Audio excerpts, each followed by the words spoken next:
अध्यक्ष श्री रमेश बम जी, सचिव श्री संजय वर्मा जी, कार्यक्रम के संरक्षक श्री राम सिंह राठौर जी, मंचासीन ग्रामीण बैंक के अध्यक्ष नमर वर्मा जी,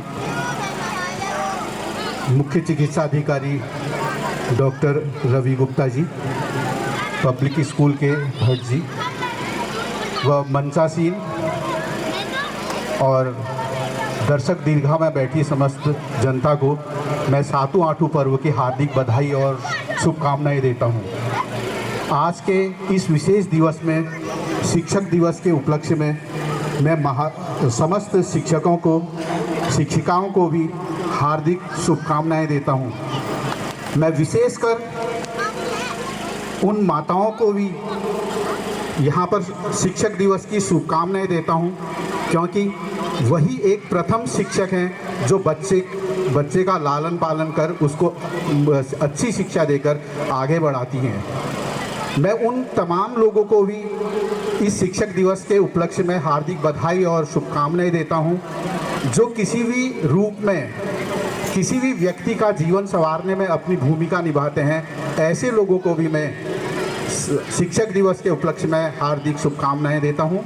और आज के इस दिवस में, शिक्षक दिवस के उपलक्ष्य में, मैं सर्वपल्ली डॉक्टर राधा कृष्णन को नमन करता हूं। आज का यहाँ पर जो सातवां आठवां पर्व है, विगत कई वर्षों से मैं यहाँ पर देख रहा हूँ, बड़ी धूमधाम से मनाया जाता है।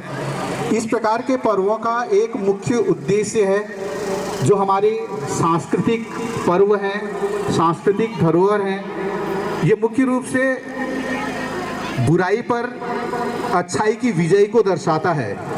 अगर हम रामायण को देखते हैं तो वहाँ पर राम ने रावण के द्वारा की जाने वाली बुराइयों पर विजय पाई। उसी प्रकार कृष्ण ने कंस के द्वारा की जाने वाली बुराइयों का अंत किया। वैसे ही सातवां आठवां पर्व भी एक बुराई पर अच्छाई की विजय का है, और यह मुख्य रूप से एक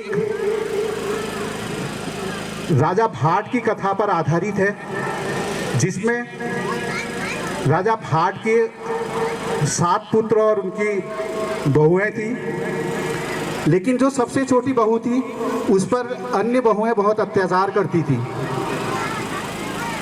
और उनकी जो राजा थे उनके किसी प्रकार की कोई संतान नाती और नहीं थे।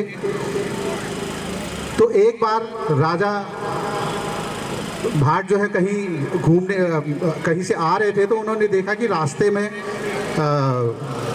कुछ महिलाएं बिरुड़े को भिगा रही हैं, और उन्होंने पूछा कि आप ये क्या कर रही हैं। तो माँ पार्वती जो थी वहाँ पर विराजमान, उन्होंने राजा को बताया कि हम बिरुड़ जो हैं उसको भिगा रही हैं, और यह जो है संतान प्राप्ति के लिए हम एक व्रत करती हैं। तो जब राजा भाट वहाँ अपने घर गए तो उन्होंने अपनी बहुओं से कहा, 6 बहुओं ने तो बिल्कुल उनके जो नियम थे उन नियमों का पालन नहीं किया, लेकिन जो सबसे छोटी बहू थी जिसमें अन्य बहुएं अत्याचार करती थी, उन्होंने उस राजा का जो बातें थी, बिरुड़ों को भिगाने का जो नियम था, उसके आधार पर व्रत को किया और उनको एक संतान की प्राप्ति हुई। लेकिन फिर भी जो 6 बहुएं थी उनके अत्याचार कम नहीं हुए। एक बार उन्होंने अपनी सबसे छोटी जो बहू थी उसको बहला फुसलाकर उनके पिताजी की बीमारी का वास्ता देकर उनको उसके मायके भेज दिया, और छोटे बच्चे को फिर वहाँ नदी में डुबा दिया।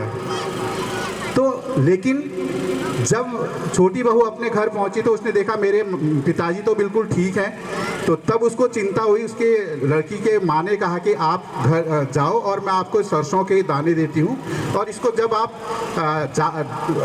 ज़मीन में फेंकते जाना और ये पीछे देखते जाना कि ये हरे होते रहेंगे। तो लगातार सरसों के बीज हरे होते रहे। एक जगह पर देखा कि जहाँ पर सरोवर था वहाँ पर वह झुकी और देखा तो उसने उसका जो डोर होता है उस डोर नीचे नदी में जो सरोवर में है उसमें टच किया, तो वहाँ वो जो बच्चा जो 6 बहुओं ने उसके छोटे बच्चे को उस तालाब में डुबो दिया था, पुनः उसको वापस मिल गया। तो इस प्रकार से जो भी हमारी जो संस्कृति है, जो भी कथाएं हैं, यह बुराई पर अच्छाई, जो अच्छाई है बुराई पर विजय पाने के लिए एक हमारे जो आदर्श हैं, हमारे पारंपरिक जो त्यौहार है, पर्व है, संस्कृति है, उस पर आधारित हैं। तो मैं आप सब लोगों को यहाँ पर पुनः इस 7-8 महोत्सव की शुभकामनाएं और धन्यवाद देता हूं, और विशेष रूप से धन्यवाद देता हूं इस आयोजक मंडल को जिसने उस धूमधाम से इस आयोजन का यहाँ पर